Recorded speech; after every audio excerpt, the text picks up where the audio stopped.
Okay, hey Becky. Sorry that we couldn't figure out a time to Skype. I feel bad about that, but it's crazy I guess for both of us in school right now. So I'm just gonna basically go through your questions. How old were you when you got your first tattoo? It was 2004. So I was 22. It was the summer of 2004, and my first tattoo is a anchor that says Dad underneath, and it was a memorial tattoo for my dad.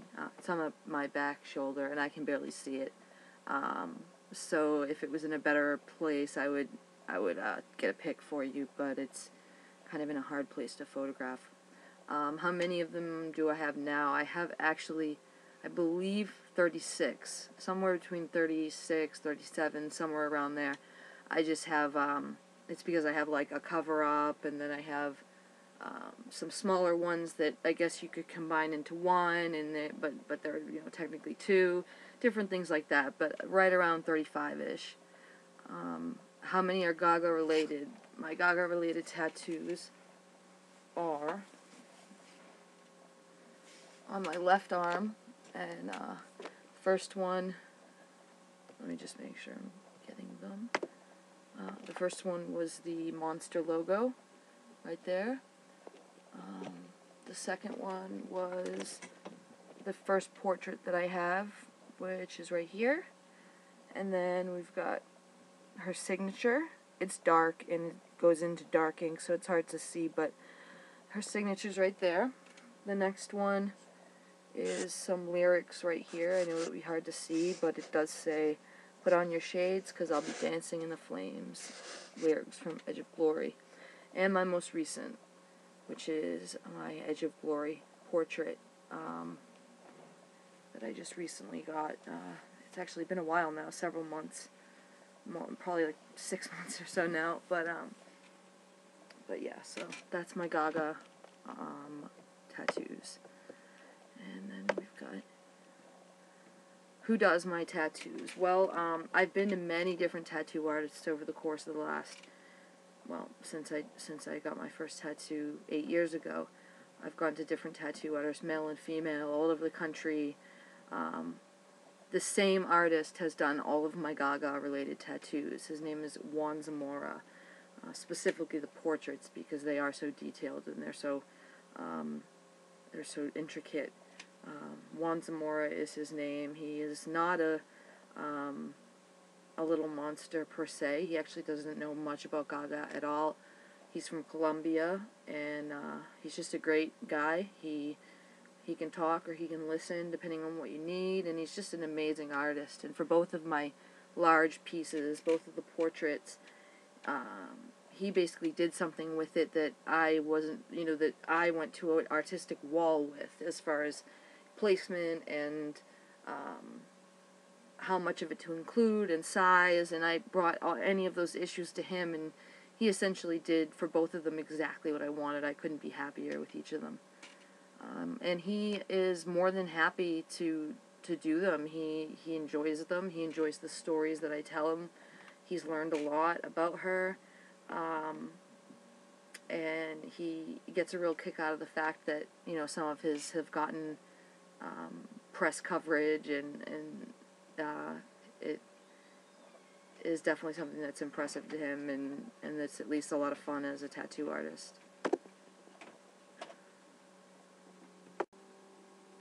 Sorry, going back into part 2, I had to click off real quick for a second, but I'll continue right away. What inspired me to get each of these? My first tattoo, the monster logo, monster writing, was simply just because I was literally being moved by this, the music and the message and the connection, the very start of connecting to other fans, and just really for the first time feeling like I was a part of something inspired me to get the logo. And then just the continuation of that and the furthering of that passion and meeting more people and seeing concerts, and then seeing for the first time the image of Gaga at the piano during the you know, the speech, initially it was the Speechless interlude, or the Speechless acoustic set, later turned into the You and I set. But I love her at the piano, and I just think that particular shot where she has her paw up in the air is just so moving, and it really inspired me to get that image put on my body, and I love having it there. It's reassuring, and it just is something that's easy for me to connect with and to remember remember where I've come from and how far I've come and the people that I've met and the changes that I've made.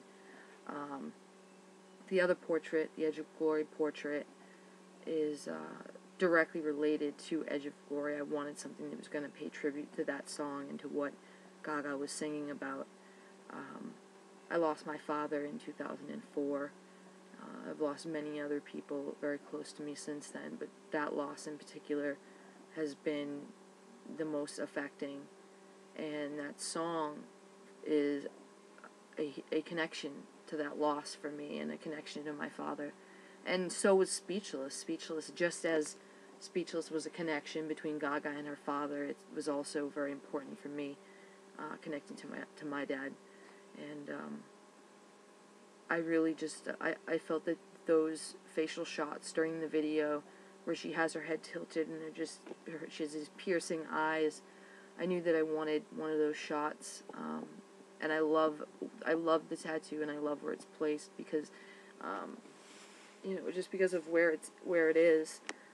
No matter what I'm kind of doing, I've always got her eyes kind of looking around at me or at what I'm doing, so it's pretty cool. My favorite, I would say, would be the Edge of Glory portrait, just because of what it means to me and how important it is to me. And, sorry, I just wanted to make sure my shit was recording.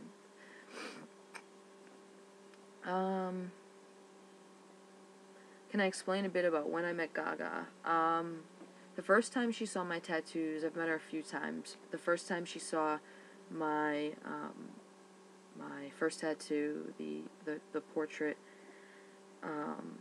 she said that she knew exactly who I was and that I was a fucking rock star, and just that it was something along the lines of it was one of the most amazing things someone could do, and she was just so receptive to it, and she's just been nothing but amazing. From what I've heard and then from what I've experienced through meeting her. When I met her after the album signing, which is when she said I was a rock star and she knew exactly who I was, when I met her at Good Morning America, she actually kind of like touched it, and she just was really into it. And her mother really loved it as well. She saw it for the first time at the Uniondale, New York show towards the end of the Monster Ball tour. And she approached me. She was just really impressed by it. The reaction that I've had from most people has been positive. Any other reaction that I get mostly comes from misunderstanding or not understanding what my motivations were. Some people can be judgmental and, oh my god, like, you must be crazy, like, to put, like, you know, a pop star in your arm, like, blah, blah, blah.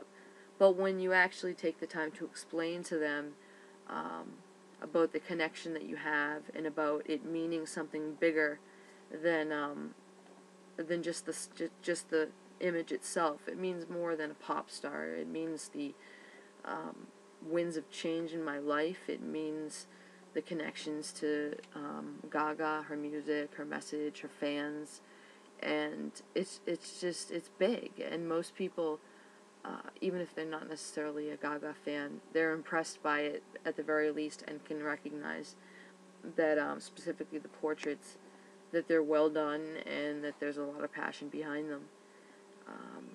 People love them, or Little Monsters love them, I should say, and at shows or at the Monster Ball or at different Camp Gaga or any sort of events like that, it's definitely an attention getter, and I love pointing it at the cameras because they love it too. So It's mostly, I would say it's a 95% good reaction. Um, I feel, in my own way, a very strong connection to Gaga as an artist, just because I feel like I can relate to her in certain ways, in terms of suffering and loss and change through experience and leadership. Um, I don't think that the tattoos necessarily make me feel more connected. I definitely feel like, for me, getting these tattoos was like going all in and saying, this is what this is something that deserves that placement, because, as people can say, and as people will say, what happens in 5 years when that artist is no longer famous, or that TV show goes off the air, or no one cares about that film anymore. But my argument is always that no one can take away what it is that moves us in the current moment. And for instance, I also have a tattoo commemorating a television show called The X-Files, which aired from 1993 to 2002. Some of you may be familiar with it, some of you may not, but it was a time in my life where I was very much alone. I was at an awkward preteen to teenage phase and point in my life. I was readily bullied, and I came home and I watched this show. I watched this show religiously, 202 episodes over the course of 9 years, and 2 movies, and I was moved to the point where I wanted to memorialize it on my arm. The show's been off the air since 2002. The last movie, which definitely was not my inspiration, was in 2008. But most importantly, it's been a decade since the show went off the air, and I still don't regret that tattoo. And I'll never regret it. I'm sure of that, and I could say the same for my Gaga tattoos as well. It's pretty easy to feel more connected to the fan base with art such as this. First of all, just because it draws people's attention. They see it, they want to know whose it is. They want to tell you how they feel about it. I'll get messages on littlemonster.com from people who say, I love your tattoo, and it's a way to connect. You get that message, and you message that person back, and all of a sudden you've got a new friend, and it's pretty cool. So, yeah, I definitely, and as the owner of one of the larger or more active groups on Facebook, Gaga groups on Facebook, yeah, it definitely makes me, or helps to feel a connection, or to strengthen a connection. And as far as how important it is to express myself as a monster, it is integral to my individuality, and to my mental health, or to anything that I express myself and express what it is that makes me Stephanie, and that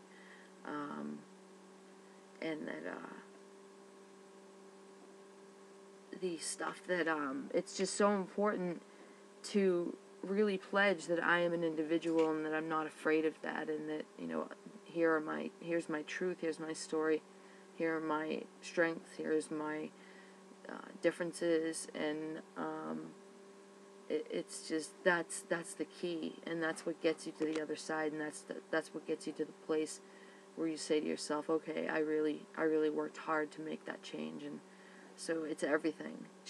Expressing my individuality and my role, I guess, in the Little Monster community is extremely important. Okay. Oh, and I've willingly put my photos online almost instantaneously from when they're taken, or when I get them, or when I load them up on the computer. I love for people to say them. And for the most part, especially from the Little Monster community, I've gotten nothing but positivity. I will say that a photo that was taken of me at a show almost well over a year ago now, I was quite a bit heavier. I was about 70 pounds heavier than I am now, and the poster was taken by the local newspaper, You could see my tattoo, and it was just a very intense portrait, and it wound up on a Howard Stern message board, and they basically tore it to shreds, and just talked about how ugly I am, and how I looked like a real monster, and blah blah blah. And I'm just kind of adding that just because it's part of what happens on the internet, but for the most part, I haven't had anything but positive responses. So, and as far as how popular they are, it's pretty cool because people recognize me by my tattoo. When I go to a different place or different concert or event, people a lot of times will see my tattoo and then they'll remember who I am from the neck up. And it's a lot of fun. It is, and people want to take pictures with it, and it's really kind of an honor. It's important, and it is it's special to me, and I appreciate it as much as anyone else could. So I hope that this is good for you, and if you need anything else, please let me know, and I will send that to you ASAP. Thank you!